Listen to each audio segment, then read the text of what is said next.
Heto ang totoo. Hindi ka nagising isang araw na ganito.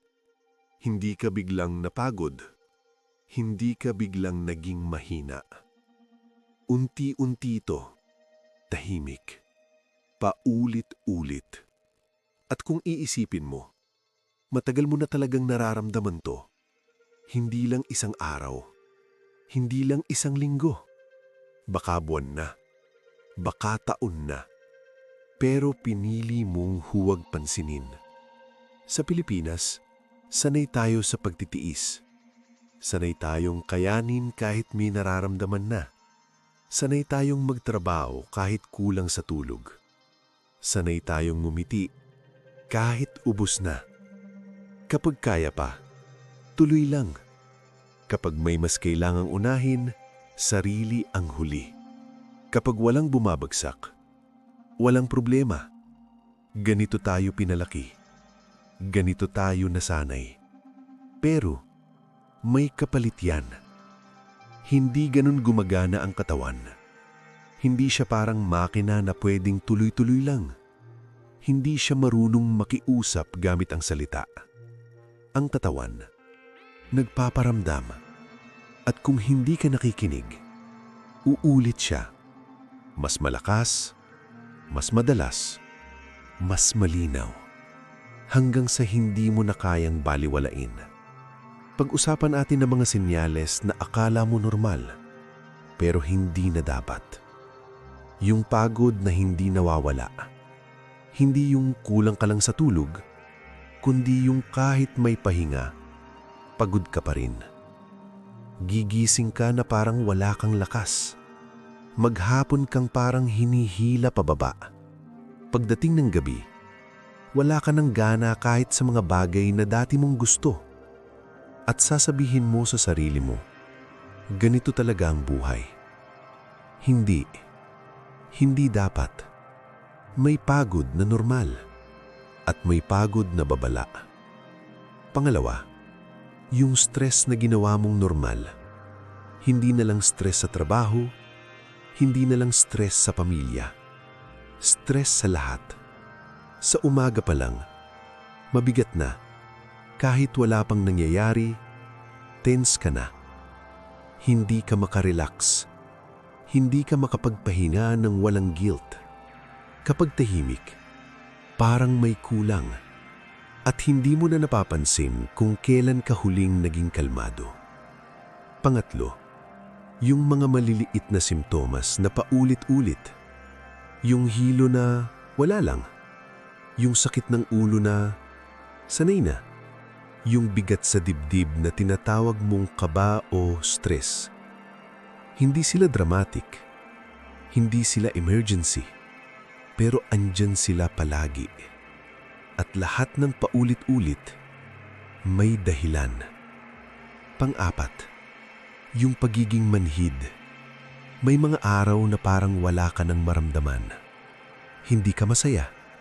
Hindi ka malungkot. Parang naka-autopilot ka lang. Ginagawa mo ang dapat gawin. Ginagampanan mo ang role mo. Pero hindi mo na nararamdaman ang sarili mong buhay. At sasabihin mo, okay lang to. Pero hindi normal ang mawalan ng koneksyon sa sarili mong buhay. Ngayon, tanungin natin, bakit hindi natin pinapansin ang mga to? Una, dahil sa busy lang ako. Oo, busy ka. Pero kailan ka huling naging tunay na okay? Hindi pahinga na tulog lang. Hindi bakasyon na may dalang trabaho. Kundi yung pakiramdam na buo ka ulit. Ang pagiging busy, hindi dahilan para pabayaan ang katawan. Pangalawa, marami pang mas may problema. Oo, totoo yan. Pero hindi nababawasan ang bigat ng dinadala mo dahil mas mabigat ang sa iba.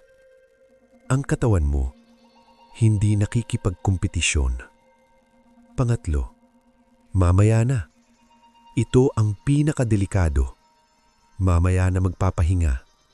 Mamaya na magpapatingin. Mamaya na aayusin.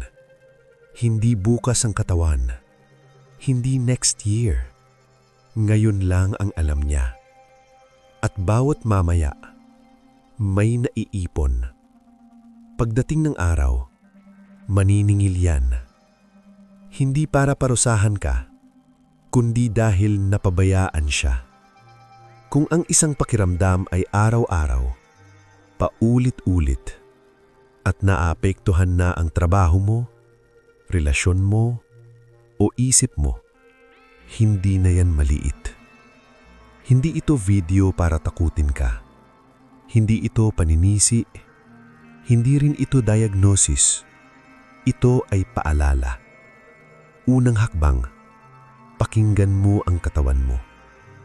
Hindi mo kailangang maintindihan lahat agad. Kailangan mo lang aminin na may nararamdaman. Kapag may pagod, tanungin mo.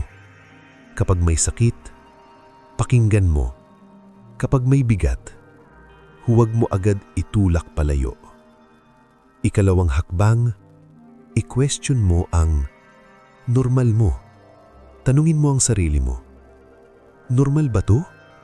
O sanay lang ako? Maraming Pilipino ang hindi may sakit. Pagod lang sa matagal na pagtitiis. Ikatlong hakbang, gumawa ng maliit na pagbabago. Hindi mo kailangang ayusin ang buong buhay mo ngayon. Isang hakbang lang. Mas maagang tulog. Mas malinaw na pahinga. Mas maikling oras ng trabaho kung kaya. Mas tapat na pag-amin na may limit ka rin. Ang pag-amin, hindi kahinaan. Simula yan ng pag-aalaga. Ikaapat, huwag mong dalhin mag-isa. Hindi ka nag-iisa sa pinagdadaanan mo. Maraming Pilipino ang tahimik na lumalaban. Maraming pagod na hindi nakikita.